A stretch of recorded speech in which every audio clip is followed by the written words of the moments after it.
Bad and the Ugly. I need Mike, A, Katie, and JMac to come forward.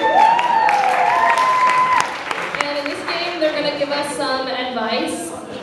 Some of it might be a little interesting, some might be really useful. So, do I see any hands out there? Do you have any questions? Do you need advice? Shelby. How do I survive finals week? How do you survive finals week?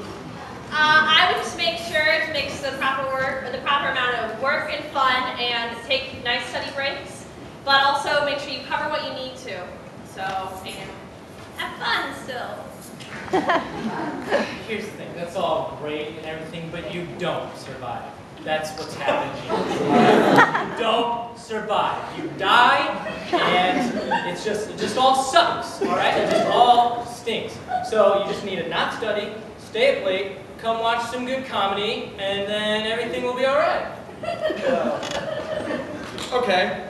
That was great advice by both of you. I would say, how do you get ready for finals? First of all, he was right with one thing. You don't want to study.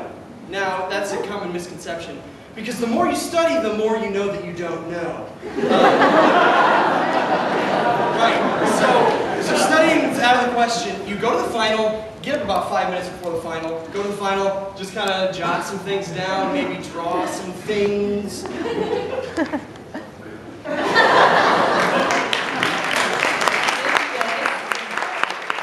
another question out there? How do you find a spouse? Easy. That's right.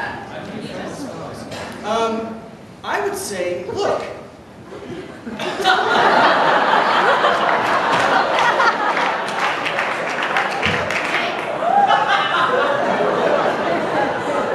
Yeah, Jordan and I are two different people, very different perspectives on everything. I think more important than looking is listening.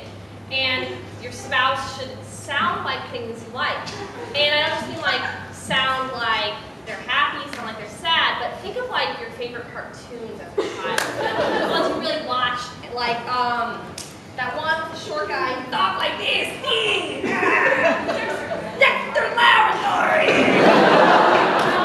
There's that type of show. Or there's Arthur, where Mr. Rapper was always like, "Did you do your homework?" So I don't know. I think looking can be interesting, but listening is really how you do it. So. All right, that's all great and stuff, but I'm not a believer in love at first sight. So what I do is love at first luck. I put a bunch of names in a hat, pick out the one, hire a couple guys to kidnap her, and force her to be my wife.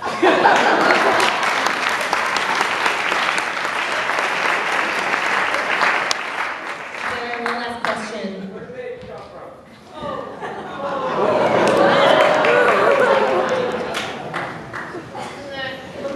Well, babies come from a special bond called marriage, and it happens through marriage. And a little thing called the bees and the knees, they're all a little too young to talk about that.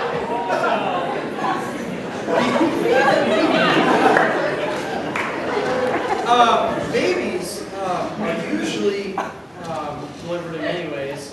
One way is to your doorstep from a stork. It rides in the mouth, the beak, I don't know what it's called, like a mixture, pouch, if you will. It comes to your doorstep whenever you call this number. You have the number? Later. You can get the number later.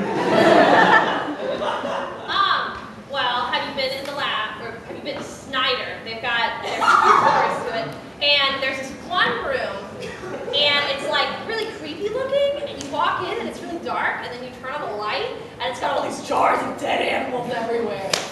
And I hear babies come from there too. So.